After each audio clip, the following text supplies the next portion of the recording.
Sekian $1 juta. Kembali ke ruang 3x6 meter yang lenggang. Apakah saudara ada di lokasi saat bentrokan terjadi? Iya, Yang Mulia. Siapa yang lebih dulu menyerang? Tidak tahu, Yang Mulia. Situasi kacau balau. Tidak jelas siapa yang lebih dulu melemparkan batu-batu, benda, saling kejar, saling pukul. Siapa yang membakar bangunan smelter? Tidak tahu, Yang Mulia. Freddy menunduk sedih. Di kepalanya melintas ingatan saat menyaksikan teman sekamarnya tergeletak di lantai, bermandikan darah, juga karyawan lain yang luka-luka. Aparat yang menghalau, suara sirine meraung. Berapa banyak pekerja lokal yang terluka? Banyak, Yang Mulia, puluhan. Pekerja Cina juga banyak, puluhan. Freddy diam sebentar. Sejujurnya, Yang Mulia, saya juga kasihan dengan pekerja Cina. Kasihan kenapa? Pimpinan sidang bertanya, ekspresi wajahnya tertarik. Saksi yang satu ini tampaknya memiliki sudut pandang lain.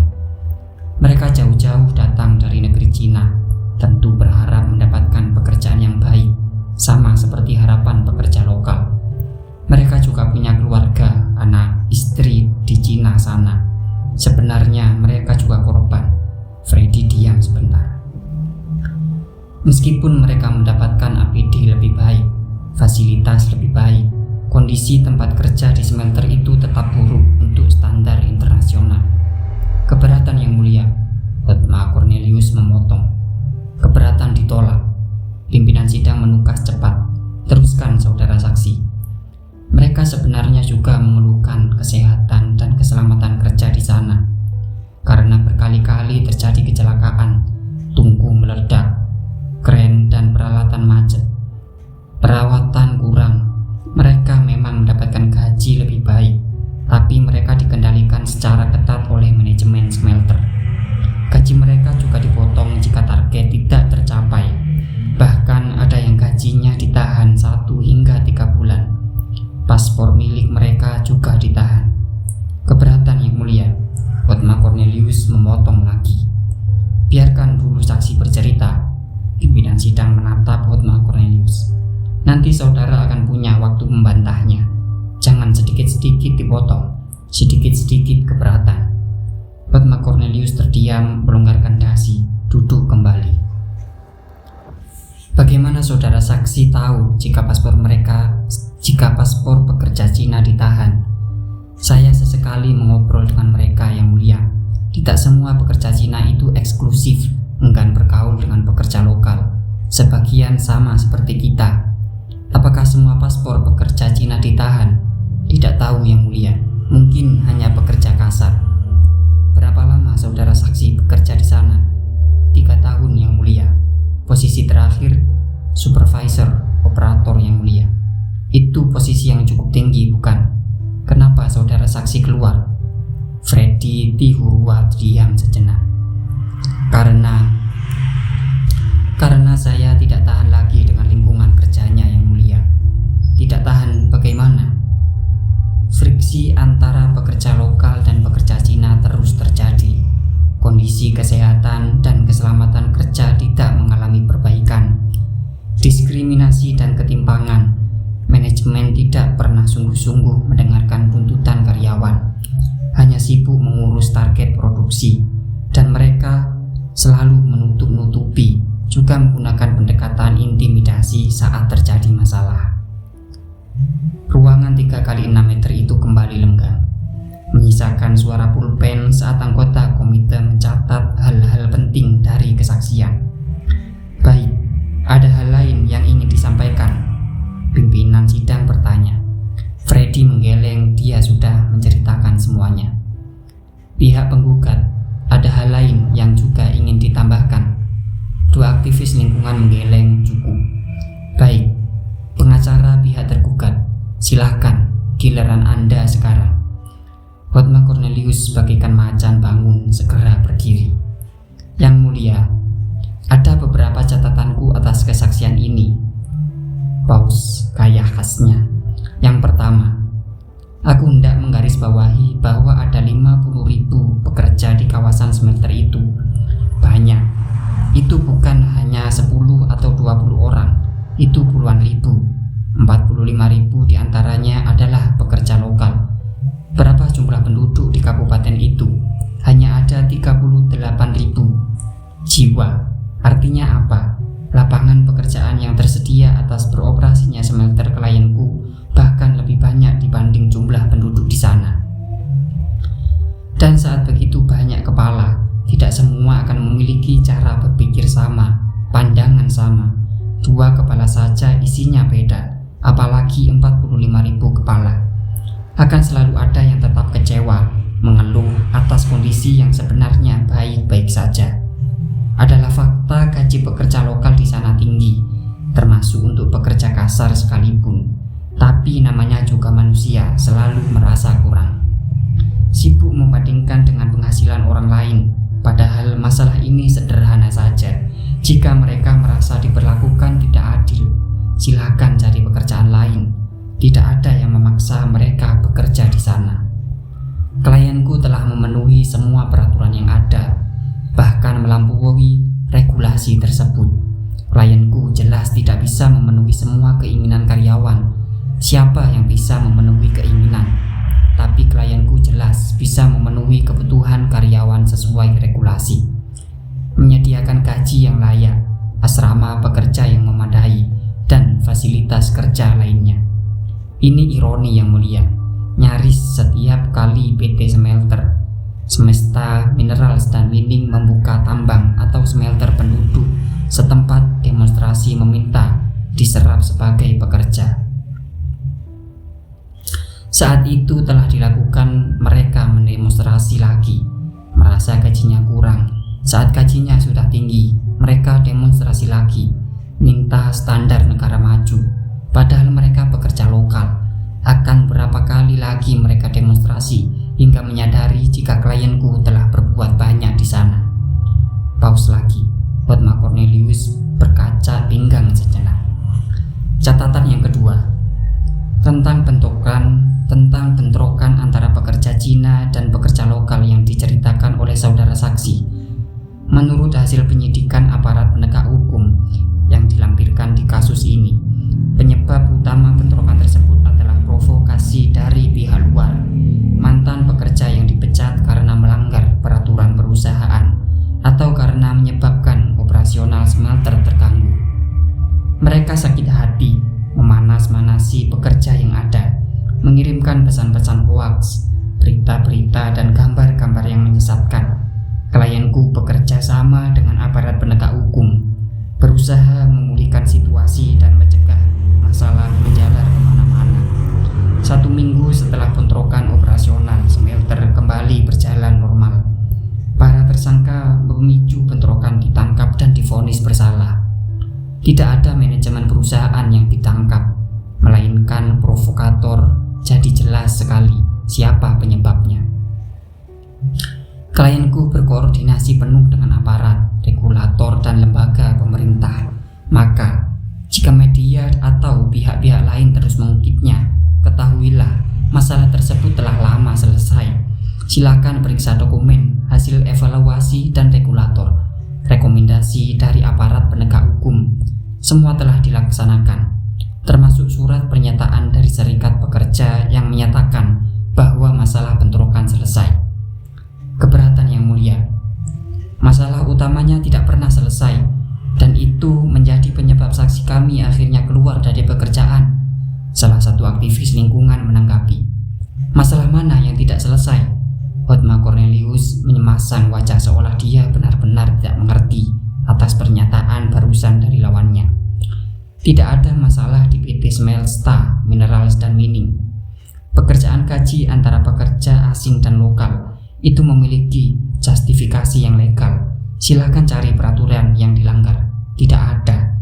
Nah, terlepas dari itu, klienku juga terus menyesuaikan gaji pekerja lokal sesuai tingkat produktivitas mereka beberapa tahun terakhir. Klienku juga terus bekerja sama dengan regulator terkait peraturan tenaga kerja. Mereka terbuka dengan regulasi baru demi kesejahteraan pekerja lokal. Tidak hanya dengan pemerintah setempat, tapi juga pemerintah Cina. Dan tentu saja, pekerja wajib menghormati regulasi yang ada. Karena jika semua menurutkan keinginan pekerja, tidak ada korporasi yang bisa melakukannya. Apalagi jika menurutkan keinginan pihak yang sangat tendensius. Usir suruh pekerja Cina, ini tanah kami. Tidak mungkin. Pun tentang kesehatan dan keselamatan kerja yang mulia, silahkan periksa dokumen yang disertakan atas kasus ini. Seluruh operasional smelter klienku memenuhi standar kesehatan dan keselamatan kerja internasional. Ada setidaknya 6 lembaga top dunia, pusat riset dan kajian universitas ternama, termasuk badan pengawas internasional terkait yang memberikan review serta evaluasi, semua menyatakan. Aktivis lingkungan hidup menepuk dahi. Selalu itu jadi argumen pengacara pihak tergugat, memotong. Keberatan yang mulia, saksi kami menyatakan sebaliknya. Saksi yang pernah bekerja di lokasi selama 3 tahun tidak bisa diabaikan begitu saja hanya karena pihak tergugat memegang surat audit dari lembaga internasional yang entah apakah pernah berkunjung ke lapangan atau hanya mengaudit secara online. Oh iya, Hotma Cornelius menyamparnya. Dia telah menyiapkan senjata pamungkas untuk menyumpal saksi lawan, dan dia memang menunggu hingga akhir-akhir. Pihak penggugat meminta mempercayai saksinya dibanding lembaga internasional. Kami justru meminta komite mengabaikan semua ceritanya. Karena saksi ini tidak memiliki integritas apapun, dia tidak bisa dipercaya. Hotma Cornelius berseru. Dua aktivis lingkungan saling tatap. Apa maksudnya? Apa rencana pengacara ini? Pihak penggugat terlihat bingung. Baik, akan aku tunjukkan. Hotma Cornelius melangkah mendekati kursi saksi. Saudara saksi, tadi saudara bilang mengundurkan diri secara sukarela dari PT Semesta Minerals dan Mining. Benar begitu? Freddy mengangguk. Tadi saudara bilang alasan saudara mengundurkan diri karena tidak tahan lagi dengan lingkungan kerjanya. Benar demikian? Benar, Anda berbohong, sergah Hotma Cornelius. Freddy terdiam, jantungnya berdetak kencang. Apakah perusahaan itu telah mengetahui apa yang terjadi? Dua aktivis kembali saling tatap, sepertinya ada rahasia kecil milik saksi yang mereka luput memeriksanya. Katakan alasan sebenarnya, saudara saksi, Hotma Cornelius berseru. Freddy masih terdiam. Bagaimana perusahaan itu tahu dia telah melakukannya dengan hati-hati? Anda telah disumpahi untuk bicara jujur, Hotma Cornelius mendesak. Ruangan 3x6 meter. Ruangan 3x6 meter itu lenggang. Baik, jika Anda memilih diam, maka aku yang akan mengatakannya. Hotma Cornelius mengambil foto dari stafnya, menyerahkannya kepada anggota komite. Yang mulia, kenapa saudara saksi berhenti bekerja? Perhatikan foto yang aku serahkan. Itu adalah potongan dari CCTV saat kejadian 1 bulan sebelum saudara saksi mengirimkan surat pengunduran diri. Tidak mudah mendapatkan rekaman CCTV ini karena telah dihapus oleh kelompokan saudara saksi. Klienku harus menggunakan teknologi paling mutakhir baru berhasil memulihkannya. Hotma Cornelius menatap wajah Freddy yang bias. Saudara saksi sepertinya tidak menduga perusahaan memiliki bukti ini, bukan? Lihatlah foto-foto itu. Gudang scrap milik Semester di sektor 8. Apa yang terjadi? Saudara saksi bersama komplotannya, 6 orang mencuri isi gudang itu.